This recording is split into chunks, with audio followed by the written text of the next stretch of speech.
Good morning guys! Gagawa ko ng minatamis na kamyas. Dahil maraming bunga at mahangin, pumili lang ako ng malalaki or pahinog na. Tanggal ko yung tangkay sa dulo at saka tinusok-tusok. Binabad ko siya magdamag sa apog. Kung wala kayong apog, pwede naman ang baking soda. At 1 litrong tubig. At ibilad ng isang araw. Kulo lang ako ng tubig, mga 2 cups, and then nilagyan ko ng brown sugar. Saka ko lang siya hinalo ng medyo kumulo na. Ganito ang itsura niya ng binilad. Tapos hinugasan ko lang siya ulit, and then inantay ko lang kumulo at saka nilagay ko na yung kamyas at hinalo. Nagdoble ang dami ng sabaw niya nang mailagay ang kamyas.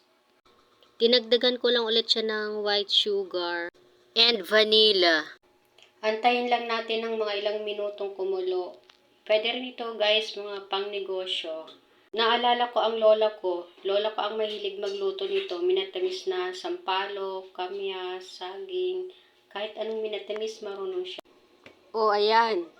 Pagkakainin din lang naman o kaya jam o pangpalaman sa tinapay, pwede na ang ganito na medyo may kaunti siyang sabaw. Pero kung gagawin yung minatamis na candy, lalagyan nyo sa foil, cellophane o wrapper. Paigahin lang natin ng kaunti or hanggang sa matuyo ng kaunti yung sabaw at medyo dry na. Ayan ganyan na ang itsura niya. Eto na po ang aking minatamis na kamyas. Salamat sa panunood. Follow me!